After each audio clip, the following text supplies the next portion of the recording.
நீங்கள் பார்த்து கொண்டிருப்பது உங்கள் ஜாஷ்வா டிவி. சகல ஜனங்களுக்கும் நற்செய்தி. உருகாதோ நெஞ்சம் நெகிழாதோ கண்ணீர் பெருகாதோ ராஜா இயேசு ராஜா. இந்த நிகழ்ச்சியை உங்களுக்கு வழங்குவது கூரைக்கடை, ஆனங்குளம் மற்றும் பாவூற்றத்திரம்.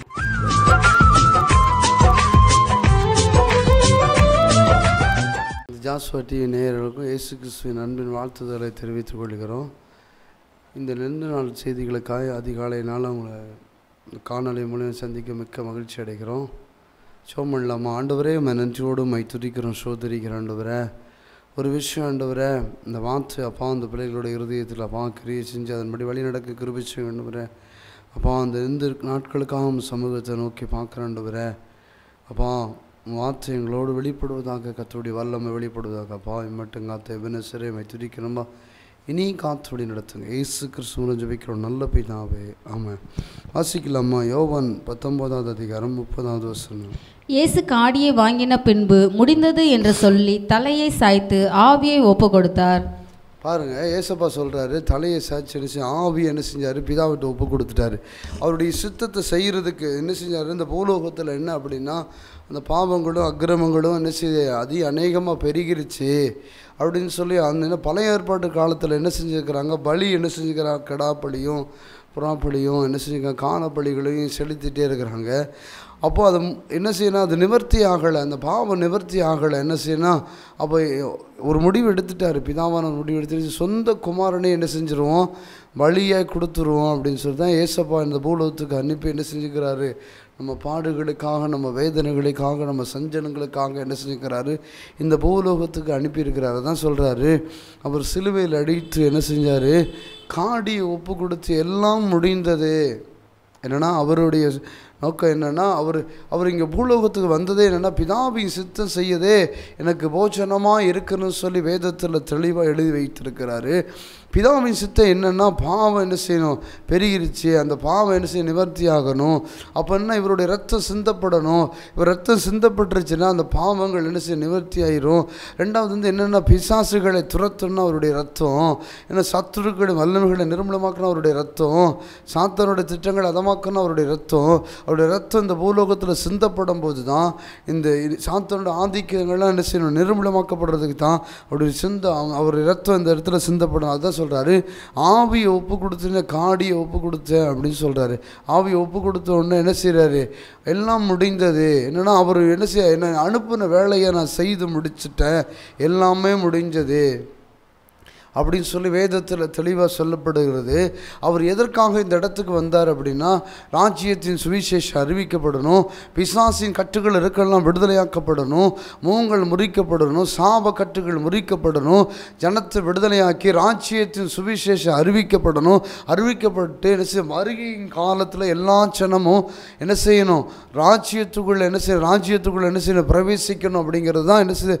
பிதாவின் சித்தமாகவும் இருந்துச்சு, குமாரனுடைய சித்தமாகவும் இருந்துச்சு. அந்த தேவனுடைய சித்தங்களை செய்கிறதுக்கு தான் என்ன செஞ்சார்? குமாரன் இந்த பூலோகத்துக்கு வந்து அதான் சொல்கிறாரு, உலகத்தின் முடிவு வரையும் சகல நாட்களும் உங்களோடு கூட இருப்பேன். அது ஆவியானவர் நம்மளோடு இருந்து நினைச்சார், கிரிகளை நடப்பிச்சு அவருடைய சித்தங்களை செய்கிறதுக்கு. அதான் சொல்கிறார், ஒரு மனுஷன் வந்து கேட்குறான், நான் பல்லவராட்சியத்துக்கு போகிறதுக்கு நான் என்ன செய்யணும்னு சொல்லி கேட்குறான். நானே வழியும் சத்தியமும் ஜீவனமாக இருக்கிறேன் அப்படின்னு சொல்கிறாரு. அப்போ அதே தான் என்ன செய்கிறாருன்னா, அவர் என்ன செய்து முடித்தாரோ இந்த பூலோகத்தில், அதே போல் அதே ஊழியத்தை அன்னைக்கு ஊழியத்தை அவர் கொடுத்த ஊழியத்தை நிறைவேற்றி முடிச்சுட்டாரு. நம்ம வாழ்க்கையில் என்னத்தை செய்து முடித்தோம்? சுவிசேஷம் அறிவித்து செய்து முடிச்சிருக்கிறோமா? கட்டுண்டவர்களை காவலந்தர் விடுதலை ஆக்கியிருக்கிறோமா? செய்து முடிச்சிருக்கிறோமா? அதேமாதிரி பிசாசின் கட்டில் இருக்கிற ஜனத்தை விடுதலை ஆக்கியிருக்கிறோமா? அசுத்தாவிகளை துரைத்திருக்கிறோமா? நம்மளை அழைப்புக்கு நம்ம நினைச்சிருக்கிறோம். அவர் பிதாவின் சித்தத்தை செய்து முடித்திருக்கிறோமா? குமாரன் செய்து முடிச்சிட்டாரு, அவருடைய சித்தத்தை செய்து செய்து என்ன செய்ய காடியில் அவர் ஜீவனை ஒப்பு கொடுத்துட்டாரு. நம்ம அவர் சித்தத்தை செய்து முடித்து அவர் திட்டத்துக்கு நம்ம ஒப்பு கொடுத்துருக்கிறோமா? இதுவரை அவர் சித்தத்தை நிறைவேற்றி என்ன செய்ய ராஜ்யத்துக்குள்ள என்ன செய்கிறாரு போயிட்டாரு. நம்ம அந்த ராஜ்யத்துக்குள்ளே போகிறதுக்கு நம்ம வாழ்க்கையில் என்னத்தை முடிச்சிருக்கிறோம்? அவருக்காக பாடுகள் அனுபவித்திருக்கிறோமா?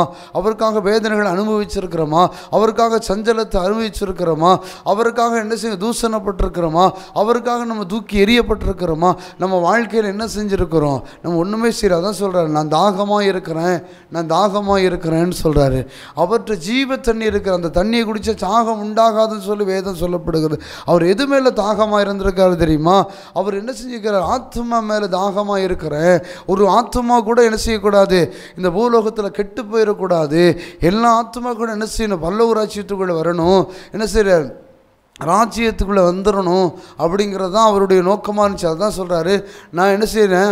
தாகமாக இருக்கிறேன், தாகமாக இருக்கிறேன்னு சொல்கிறாரு. அதான் வேதத்தில் தெளிவாக சொல்லப்படுகிறது. பிதாவின் சித்தம் செய்கிறதே எனக்கு போஜனமாக இருக்குதுன்னு சொல்கிறாரு. அந்த பிதாவின் சித்தம் செய்கிறதுக்கு தான் என்ன செய்யணும்? அந்த பூலோகத்துக்கு வந்து என்ன செஞ்சார்? பிதாவின் சித்தத்தை செய்து முடிச்சிருக்கிற. வாசிக்கலாமா? லூக்கா 23ஆம் அதிகாரம் 46வது வசனம்.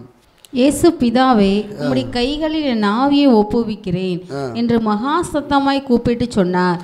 இப்படி சொல்லி ஜீவனை விட்டார். பாருங்க, மகா சத்தம் விட்டு என்ன செஞ்சாராம்? என் ஜீவனை என்ன செய்யணும்? கையில் ஒப்பு கொடுக்குறேன். நீர் என்ன எதற்காக என்னை இந்த பூலோகத்துக்கு என்னை கொண்டு வந்தீரோ, என்னை என்ன திட்டத்துக்காக கொண்டு வந்தீரோ எல்லாத்தையும் செய்து முடிச்சுட்டேன். என் ஜீவனை என்ன செய்கிறேன்? உங்கள் கையில் ஒப்பு கொடுக்குறேன்னு சொல்கிறாரு. என்னென்னா அவர் செய்கிறது என்ன அப்படின்னா, பிதாவின் சித்தம் செய்கிறதே எனக்கு போஜனமாக இருக்குன்னு சொல்கிறாரு. அவர் சித்தம் என்ன செய்யணும்? அந்த பூலோகம் முழுவதும் என்ன செய்யணும்? நடப்பிக்கப்படணும். அந்த பூலோகம் முழுவதும் நடப்பிக்கப்படணும். அதேமாதிரி சுவிசேஷம் அறிவிக்கப்படணும். ராஜ்யத்தின் சுவிசேஷம் அறிவிக்கப்படணும் தான் அந்த தாகத்தில் தான், இந்த சுவிசேஷ தாகத்தில் தான் இருந்திருக்கிறாரு. நான் தாகமாக இருக்கிறேன், தாகமாக இருக்கிறேன். அநேக ஜனங்களை மீட்கிறதுக்கு தாகமாக இருந்திருக்கிறாரு. அநேக ஜனங்களுக்கு சுவிசேஷம் அறிவிக்கிறதுக்கு தாகமாக இருந்திருக்கிறாரு. அநேக ஜனங்களை கட்டுண்டிருந்து காவலிருந்து விடுதலையாக்குறதுக்காக தாகமாக இருந்திருக்கிறாரு. இவ்வளவும் செய்து முடித்து தாகமாக இருந்திருக்கிறார். எதுக்கு அப்படின்னா, பிதாவின் சித்தத்தை செய்து முடிக்கிறது தான் அவருக்கு என்ன செய்ய போஜனமாக இருக்குது. வாசிக்கலாமா? யோவான் 4ஆம் அதிகாரம் 34வது வசனம். இயேசு அவர்களை நோக்கி, நான் என்னை அனுப்பினவருடைய சித்தத்தின்படி செய்து அவருடைய கிரியைகளை முடிப்பதே என்னுடைய போஜனமாய் இருக்கிறது. எனக்கு போஜனமாய் இருக்கு. அவர் என்னை அனுப்பியிருக்கிறாரு. அவர் கிரியைகளை நடப்பிக்கிறதே எனக்கு என்ன செய்யுது? போஜனம். அதுதான் எனக்கு உணவாக இருக்குது. அதுதான் எனக்கு என்ன செய்யுது? போஜனமாக இருக்குது. அவர் எப்படி இருந்திருப்பார் தெரியுமா? எப்படியாவது இதை செஞ்சிடணும், இவனை விடுதலை ஆக்கிடணும், இவளை விடுதலை ஆக்கிடணும், ராஜ்யத்தின் சுவிசேஷம் அறிவிக்கப்படணும், கர்த்தர் இருக்கிறார் அப்படிங்கிறது என்ன செஞ்சணும்? தெரிஞ்சிடணும். கடவுள் ஒருத்தர் இருக்கிறாரு அப்படிங்கிறது, இந்த வானத்தையும் பூமியை உண்டாக்குறவர் இருக்கிறாரு அப்படிங்கிறது தெரிஞ்சிடணும். அப்படிங்கிறது தான் என்ன செய்யுது? அவருடைய போஜனமாக இருந்துச்சு. நம்மளோட வாழ்க்கையில் எப்படி இருக்குது பாருங்கள். உலக காரியங்கள் என்ன செய்யணும்? எனக்கு ஒரு வீடு கட்டி முடிக்கணும், அதே மாதிரி ஒரு நிலம் வாங்கி முடிக்கணும், எனக்கு ஒரு வேலையை வாங்கிடணும் கவர்மெண்ட்டில். அப்படி தான் முடிச்சிட்ருக்கிறோமே ஒழிய ஆவிக்குள்ள வாழ்க்கையில் பிதாவின் சித்தத்தை செய்து என்ன முடிச்சிருக்கிறோம்? குமாரன் எல்லாத்தையும் முடித்து ஆவியை ஒப்பு கொடுத்துட்டேன் உமர் கையில் அப்படின்னு சொல்லி என்ன செய்ய வேதத்தில் எழுதி வைத்திருக்கிறாரு. அதே போல தான் அவருடைய சித்தத்தை செய்து நம்ம எங்கே முடித்திருக்கிறோம்? எப்படி நம்ம ராஜ்யத்துக்குள்ளே போக முடியும்? வேதம் தெளிவாக சொல்லப்படுகிறது. நல்ல கனி கொடாத மரமெல்லாம் வெட்டுண்டு அக்னியில் போடப்படுகிறதுன்னு சொல்லுகிறது. அதே மாதிரி சொல்லப்படுகிறது, கோடாரியானது வேறு அருகே ஆயத்தமாக்கப்பட்டிருக்கிறது. நல்ல கனி கொடாத மரமெல்லாம் வெட்டுண்டு அக்னியில் போடப்படுகிறதுன்னு சொல்லப்படுகிறது. பிதாவின் சித்தம் செய்யாத தேவனுடைய ராஜ்யத்தில் பிரவேசிக்க முடியாது சொல்லி வேதம் தெளிவாக சொல்லப்படுகிறது. நம்ம நினைக்கிறோம் நம்ம என்ன செய்யறோம்? ஜலத்திலே ஆவிலையும் பரவிட்டோம், தேவனுடைய ராஜ்யத்துக்குள்ளே நம்ம போயிடலாம்னு நினைக்கிறோம். நமக்குள்ள உபதேசம் அப்படிப்பட்ட உபதேசத்துக்குள்ளே தான் நம்ம வாழ்ந்துட்டு இருக்கிறோம். அவர் என்ன செய்ய நினைச்சார் அப்படின்னா, பிதாவின் சித்தம் செய்கிறதே எனக்கு என்ன செய்யுது? போஜனமாக இருக்கிறது. பிதாவின் சித்தம் செய்து முடிக்கிறதே எனக்கு போஜனமாக இருக்குன்னு சொல்ல. பிதாவின் சித்தம் என்னன்னா, ராஜ்யத்தின் சுவிசேஷம் அறிவிக்கப்படணும், கட்டுண்டர்களை விடுதலையாக்கணும், மூங்களை முறிக்கணும், சத்துருவின் வல்லமைகளை அதமாக்கணும். இதுதான் வழின்னு சொல்லி என்ன செய்யணும்? போதித்து ஜனத்தை நடத்தணும். இதுதான் பிதாவினுடைய சித்தமாகவும் இருக்குது, குமாரனுடைய சித்தமாகவும் இருக்குது. நம்ம அந்த சித்தத்தை செய்திருக்கிறோமா? நம்ம வல்லவ ராஜ்யத்துக்குள்ளே போகிறதுக்கு தகுதியுள்ள பாத்திரமாக இருக்கிறோமா? நம்மளோட ஊழியத்தை நிறைவேற்றி முடிச்சுட்டு நம்ம எந்த தகுதியோடு அவர் கையில் இன்றைக்கி பிதா குமாரன் என்ன செய்கிறாரு, என் ஒரு சித்தத்தை நான் என்ன செய்து முடிச்சுட்டேன், என் ஆவி உங்கள் கையில் ஒப்பு கொடுத்துட்டேன்னு சொல்லி தெளிவாக வேதத்தில் எழுதியிருக்கிறாரு. நம்ம என்ன வாழ்க்கையை முடிக்கும்போது எப்படி அவர்கிட்ட ஆவியை நம்ம ஒப்பு கொடுக்க முடியும்? அவருக்காக ஊழியம் செஞ்சு இது முடித்திருக்கிறோமா? அவருக்காக தரிசனத்தில் ஓடி முடித்திருக்கிறோமா? அவருக்காக தேவ திட்டத்தை நிறைவேற்றி செய்து முடித்திருக்கிறோமா? நம்ம வாழ்க்கையில் எப்படி வாழ்ந்துட்டு இருக்கிறோம்? நம்ம என்ன திட்டத்தில் இருக்கிறோம்? நம்ம எப்படி இருக்கிறோம்? நம்ம வாழ்கிற வாழ்க்கை எல்லாமே எப்படி இருக்குது அப்படின்னா என்ன செய்யணும்? எப்படியாவது நிலம் வாங்கிடணும். நம்ம என்ன செய்யணும்? இந்த உலகத்துக்குள்ளே என்ன செய்யணும்? எல்லாரும் நம்மளை பெருமையாக பார்க்கணும். எல்லாரும் என்ன செய்யணும்? நம்ம பெரிய ஆளாக நினைக்கணும். அப்படிங்கிற வாழ்க்கை தான் வாழ்ந்துட்டு இருக்கிறோம். கர்த்தருடைய ராஜ்யத்துக்குள்ளே நம்ம போகிறதுக்கு நம்ம தகுதி உள்ள பாத்திரமாக இருக்கிறோமா? பிதாவின் சித்தம் செய்து முடிச்சுட்டு அவர் கையில் நம்ம ஆவியை ஒப்பு கொடுக்குற பாத்திரமாக மாறி இருக்கிறோமா? அதை தான் என்ன செஞ்சுக்கிறாரு? குமாரன் தான் செஞ்சுருக்கிறாரு. அதே போல தான் ஒரு மனுஷன் பார்த்து சொல்கிறாரு, நானே வழியும் சத்தியமும் ஜீவனமாக இருக்கிறேன்னு சொல்லுகிறாரு. என்னை பின்பற்றுகிறவன் பிதாவை பின்பற்றுகிறான்னு சொல்லுகிறாரு. நான் என்ன இந்த பூலோகத்தில் செய்து முடித்தேனோ அதையே நீ செய்து முடித்துடு, நீ பரலோக ராஜ்யத்துக்குள்ளே வந்துடலாம். அவர் பரிசுத்தமாக வாழ்ந்திருக்கிறாரு. அவர் பிதாவின் சித்தம் கட்டுண்டவர்களை காவலந்தர் விடுதலையாக்கணும், மூங்களை முறிக்கணும், சத்துருவின் சகல வல்லமைகளை நிர்மூலமாக்கணும். அதற்காகத்தான் இந்த பூலோகத்துக்கு வந்திருக்கிறாரு.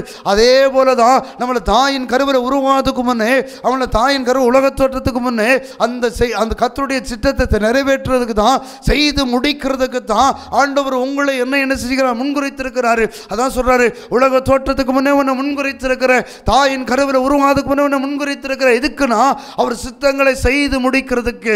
அவர் என்ன செய்யறாரு? பிதா குமாரன் சொல்றாரு, என் ஆவியை என்ன செய்ய உன் கையில் ஒப்பு கொடுத்து எல்லாம் செய்து முடித்துட்டேன் அப்படின்னு சொல்றாரு. எல்லாம் முடிந்தது அப்படின்னு சொல்றாரு. நம்ம என்னதை முடித்திருக்கிறோம்? சுவிசேஷத்தை முடித்திருக்கிறோமா? ராஜ்யத்தின் சுவிசேஷத்தை முடித்திருக்கிறோம். வாசிக்கலாமா? 2 யோவான் 3வது அதிகாரம் 8வது வசனம். 1 யோவான் 3வது அதிகாரம் 8வது வசனம். பாவம் செய்கிறவன் பிசாசினால் உண்டாயிருக்கிறான், ஏனெனில் பிசாசானவன் ஆதி முதல் பாவம் செய்கிறான். பிசாசனுடைய கிரியைகள் அழிக்கும்படிக்கே தேவனுடைய குமாரன் வெளிப்பட்டார். பாருங்க, பிசாசனுடைய கிரியைகளை என்ன அழிக்கும்படி தேவனுடைய குமாரன் என்ன செஞ்சாரு? இந்த பூலோகத்தில் வெளிப்பட்டாரு. என்ன செய்யணும்? பிசாசுக்கு என்ன செய்ய துணை பண்ணா பிசாசோட சேர்ந்தவனாக தான் இருப்பான். அதே போல தான் என்னன்னா அவர் என்ன செய்யணும்? பிசாசுகளை துரத்தினார். அநேக கிராமங்களுக்குள்ளேயும் அநேக பட்டணங்களுக்குள்ளேயும் போய் என்ன செஞ்சார்? அநேக பிசாசுகளை அவரை பார்த்த உடனே அலற ஆரம்பிச்சு எல்லா பிசாசுகளையும் துரைத்து முடித்தார். நம்ம வாழ்க்கையில் எந்த பிசாசு துரைத்திருக்கிறோம்? நம்ம எப்படிப்பட்ட வாழ்க்கை வாழ்ந்திருக்கிறோம்? அவருக்காக என்ன செஞ்சுருக்கிறோம்? ஜனத்தை விடுதலையாக்கி இருக்கிறோமா? இல்லை ஜனத்துக்கு போதிச்சிருக்கிறோமா? ராஜ்யத்தின் சுவிசேஷத்தை சொல்லி முடிச்சிருக்கிறோமா? நம்ம என்ன வாழ்க்கை வாழ்ந்துட்டு இருக்கிறோம்? இன்னைக்கு ராஜ்யத்துக்குள்ளே போகிறதுக்கு தேவனுடைய வார்த்தை சொல்லப்படுகிறது, பிதாவின் சித்தம் செய்யாதவன் தேவனுடைய ராஜ்யத்தில் பிரவேசிக்க முடியாது சொல்லப்படுகிறது. அவர் சொல்கிறாரு, தெளிவாக சொல்கிறார் பாருங்க, என்ன செய்ய உங்கள் சித்தம் செய்யறதே எனக்கு என்ன செய்ய போஜனமாக இருக்கிறதே அப்படின்னு சொல்கிறாரு. அவருடைய சித்தங்களை செய்கிறதுக்கு தான் உங்களை என்ன செய்கிறாரு? முன்குறித்திருக்கிறார். இன்றைக்கி இயேசுவோட ஊழியத்தை செய்கிறதுக்கு தான் இன்றைக்கி என்ன செய்கிறாரு? நம்ம மேலே அபிஷேகம் பண்ணியிருக்கிறார். அன்றைக்கி சொல்கிறாரு சீசர்கள்ட்ட சொல்கிற, உங்களுக்கு ஒரு தேற்றவான அனுப்பு, அவர் தான் பரிசுத்த ஆவியானவர். நம்மளோட திருவிழம் பற்றி எழும்பி பட்டணத்துக்குள்ளே போ, நான் உன்னை கொண்டு செய்யும் காரியம் அது பயங்கரமாக இருக்குன்னு சொல்கிறாரு. வாசிக்கலாமா? யோவான் 1 யோவான் 39வது அதிகாரம் 1 யோவான் 39வது வசனம். நித்திய ஆவியினாலே தம்மைத்தாமே பழுதற்ற பலியாக தேவனுக்கு ஒப்பு கொடுத்து கிறிஸ்துவினுடைய இரத்தம் ஜீவனுள்ள தேவனுக்கு ஊழியம் செய்வதற்கு உங்கள் மனசாட்சியை செத்த கிரியைகளற சுத்திகரிப்பது எவ்வளவு நிச்சயம். பாருங்க, கிறிஸ்துவுக்கு ஊழியம் செய்கிறதுக்கு என்ன செய்யுங்க? ஒப்பு கொடுங்க அப்படின்னு சொல்லி என்ன செய்ய எபிரேயரில் சொல்லப்பட்டிருக்குது. அந்த ஊழியத்துக்காக என்ன செஞ்சுக்கிறாரு? அந்த என்ன செத்த கிரியைகளுக்கு விட்டு என்ன செய்யுங்க? அந்த ஊழியத்துக்காக ஒப்பு கொடுத்து கனமான ஊழியத்தை செய்கிறதுக்கு, அவர் சித்தத்தை நிறைவேற்றுறதுக்கு தான் ஆண்டவர் என்ன செய்கிறாரு? உங்களை என்னையும் முன்குறித்திருக்கிறாரு. அந்த செய்து முடித்தேன் அப்படின்னு சொல்கிறார். நான் தாகமாக இருக்கிறேன். என்ன செய்கிறாரு? தாகமாக இருக்கிறேன். அவருடைய தாகமெல்லாம் என்ன அப்படின்னா ராஜ்யத்தின் சுவிசேஷம் அறிவிக்கப்படணும். அதான் உலகத்தின் முடிவு வரையந்தமும் என்ன செய்ய முடிவு எப்போ வரும் அப்படின்னு சொல்லும்போது ராஜ்யத்தின் சுவிசேஷம் அறிவிக்கிறது தான் என்ன செய்யுது? அவருடைய நோக்கமும் அவருடைய எண்ணமும் இருந்துச்சு. அதே போல் தான் குமாரனுடைய நோக்கமெல்லாம் என்னென்னா பிதாவின் சித்தத்தை செய்து முடித்துடணும். இந்த உலகத்தில் செய்து முடித்து அநேக சீசர்களை எழுப்பி என்ன செய்யணும்? அடுத்த சன்னதியில் என்ன செய்யணும்? வெளிப்படணும் அப்படிங்கிறது தான். அன்றைக்கி ஏசப்பா மரித்த பொழுது என்ன செய்ய உயிர்த்திருந்த 3வது நாள் அன்றைக்கி என்ன செய்கிறார்? சீசர்களை தரிசனமாகி சொல்கிறார், உங்களுக்கு ஒரு தேற்றவனை நான் அனுப்பும். அவர் தான் இன்றைக்கி பரிசுத்த ஆவியானவர் கண்டித்து என்ன செய்ய இதுதான் வழின்னு சொல்லி போதித்து நடத்துகிறாரு. இன்றைக்கி என்ன செய்கிறாரு, நடத்தி என்ன செய்கிறாரு, இது ஊழியத்தின் கனமான ஊழியத்துக்காக என்ன செய்கிறார், நம்மளை அபிஷேகம் பண்ணுகிறார். அபிஷேகம் பண்ணி நீ எழும்பை பட்டணத்துக்குள்ளே போ, நான் உன்னை கொண்டு செய்யும் காரியம் அது பயங்கரமாக இருக்கும் அப்படின்னு சொல்லி ஒவ்வொரு டைமும் நம்மளோட பேசிக்கிட்டே இருக்கிறாரு. எதுக்காக பேசிகிட்டு இருக்கிறாருன்னா, நம்ம மேலே விழுந்த கடமை. அதான் பவுல் சொல்கிறாரு, என் மேலே விழுந்த கடமை சுவிசேஷம் அறிவிக்கிறது, என் மேலே விழுந்த கடமை. என்ன செய்ய, பாடுகளை அனுபவிக்கணும். ஆண்டவருக்காக பாடுகள் அனுபவித்திருக்கிறேன். பவுல் சொல்கிறாரு, என்ன சொல்கிறாருன்னா, நான் லாபமானதை நஷ்டம் என்று கருதுகிறேன்னு சொல்கிறாரு. எனக்கு ஊழியம் தான் முக்கியம், ஆண்டவருடைய சித்தத்தை செய்கிறது தான் எனக்கு முக்கியம் அப்படின்னு சொல்கிறாரு. அதே மாதிரி தான் சொல்கிறாரு, நான் இன்னும் தொடர விரும்புகிறேன், நான் இன்னும் தொடர என்ன செய்ய விரும்புகிறேன்னு சொல்கிறாரு. நான் வயசாயிடுச்சு, நான் ஊழியத்தை நிப்பாட்ட விரும்பலை, நான் இன்னும் தொடர என்ன ஆசையாக இன்னும் தொடர விரும்புகிறேன்னு சொல்கிறாரு. அப்படிப்பட்ட ஊழியக்காரங்க தான் என்ன செய்ய முடியும், இந்த கடைசி கால எழுப்புதலை கொண்டு வர முடியும், இந்த கடைசி கால தரிசனத்தை நிறைவேற்ற முடியும். அப்படிப்பட்டவன் தான் என்ன செய்ய முடியும், ராஜ்யத்துக்குள்ளே என்ன செய்ய முடியும், போக முடியும். பிதாவின் வலது பிரசத்தில் உட்காரதுக்கு என்ன செய்வார், நம்மளை ஆயத்தப்படுத்துவார். கர்த்தர் நம்மளை எதுக்காக முன்குறித்திருக்கிறார், எல்லாமே முடிந்ததுன்னு சொல்லி ஆவியை கையில் ஒப்பு கொடுக்குறேன் அப்படின்னு சொல்கிறார். எதுக்காக ஆவி அவர் கையில் ஒப்பு கொடு, நீர் என்ன நோக்கத்துக்கு இந்த பூலோகத்துக்கு என்னை அழைத்து வந்தீரோ அந்த நோக்கத்தை நான் நிறைவேற்றி முடிச்சிட்டேன் அப்படின்னு சொல்லி தான் என்ன செய்கிறாரு, குமாரன் ஆவியை ஒப்பு கொடுக்குறாரு. அந்த ஆவியை ஒப்பு கொடுத்து செய்கிறாரு, ஒப்பு கொடுத்து முடிக்கிறார். அதே போல் தான் நம்மளோட வாழ்க்கையில் நம்மளை நிதானித்து பாருங்கள், சிந்திச்சு பாருங்கள், வேதத்தை தியானித்து பார்க்கும்போது ஆவியானவர் உங்களோட பேசுவார். நான் உன்னை குறித்து என்ன வைத்திருக்கிறேன், உன்னை வச்சு என்னத்தை முடிக்கணும்னு வைத்திருக்கிறேன், உன்னை வச்சு என்ன காரியங்களை முடிக்கணும், உன்னை வச்சு என்ன ஊழியத்தை முடிக்கணும், உன்னை வச்சு என்ன தரிசனத்தை நிறைவேற்றணும், உன்னை வச்சு யார் யாரை விடுதலையாக்க முடிச்சு கொடுக்கணும், உன்னை வச்சு என்னென்ன செய்யணும் அப்படிங்கிறத ஆவியானவர் என்ன செய்வார், உங்கள்கிட்ட ஒவ்வொருவரோட இடைபடுவார். நம்ம அதான் சொல்கிறாரு, துன்மார்க்கோடு நடமாவனும் பாவி நடன் உட்காராமலும் கர்த்தருடைய வேதத்தில் பிரியமாக இருந்து தியானிக்கிற மனுஷன் மாக்கியமாக. நம்ம வேதத்தை தியானிக்க ஆரம்பிச்சிட்டோன்னா ஆண்டவர் நம்மளோடு இடைபட ஆரம்பிச்சிருவார். இதுதான் வழின்னு சொல்லி போதிக்க ஆரம்பிச்சிருவார். அவரை மாதிரி ஒரு உண்மையுள்ள கடவுள் எந்த உலகத்தில் பார்க்கவே முடியாது. இதுவரை எங்களை நடத்தின தெய்வம் உங்களையும் நடத்துவார், எங்களை தெரிந்து கொண்ட தெய்வம் உங்களையும் தெரிந்து கொண்டிருக்கிறாரு, எங்களை முன்குறித்த தெய்வம் உங்களையும் முன்குறித்திருக்கிறாரு. அதே போல தான் பிதாவின் சித்தம் செய்கிறது தான் என்ன செய்யுது, அவருடைய நோக்கமாகவும் இருக்குது. பிதாவின் சித்தம் செய்யாதவன் தேவனுடைய ராஜ்யத்தில் என்ன செய்ய முடியாது, பிரவேசிக்க முடியாதுன்னு சொல்லி வேதம் தெளிவாக சொல்லப்படுகிறது. அதுதான் எல்லாமே முடிந்தது அப்படின்னு சொல்லி காடி என்ன செஞ்சார், ஒப்பு கொடுத்தாது. அதே போல தான் நம்ம வாழ்க்கையில் ஆண்டவர் நமக்கு நியமிக்கப்பட்ட ஓட்டத்தை முடிக்கணும், நமக்கு அவர் நியமிக்கப்பட்ட தரிசனத்தை முடிக்கணும், அவர் நியமிக்கப்பட்ட என்ன செய்யணும், நியமிக்கப்பட்ட ஊழியத்தை நிறைவேற்றி என்ன செய்யணும், ஆத்துமாக்களை ஆதாயப்படுத்தி முடிக்கணும். அதுக்கு தான் ஆண்டவர் என்ன செய்கிறார், உங்களை என்ன செய்யார், முன்குறித்திருக்கிறாரு. ஜெபம் பண்ணலாமா? ஆண்டவரே எல்லாமே முடிந்ததுன்னு சொல்லி ஆண்டவரே அவன் காடியில் ஜீவனை ஒப்பு கொடுத்தீங்களா ஆண்டவரே, அவர் கரங்களில் ஜீவனை ஒப்பு கொடுத்தீங்களா ஆண்டவரே.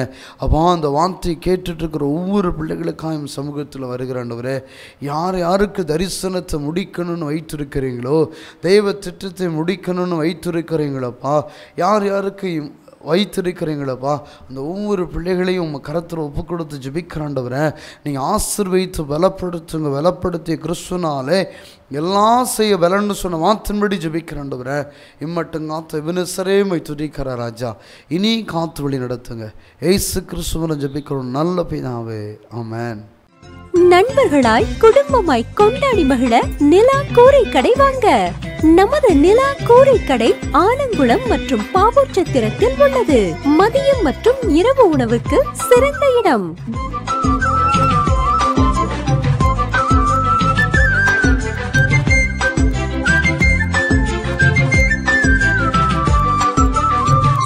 அருகில் பழைய சந்தை, பாவூர்சத்திரம் மற்றும் ஆலங்குளம் இந்தியன் வங்கி கீழ்ப்புறம். சீரக சம்பா மட்டன் மற்றும் சிக்கன் பக்கெட் பிரியாணி கிடைக்கும். உங்கள் எல்லா சுப நிகழ்ச்சிகளுக்கு ஆர்டரின் பெயரில் சிறந்த முறையில் உணவுகள் செய்து கொடுக்கிறோம். நிலா கூரை கடை ஆலங்குளம் மற்றும் பாவூர்சத்திரம்.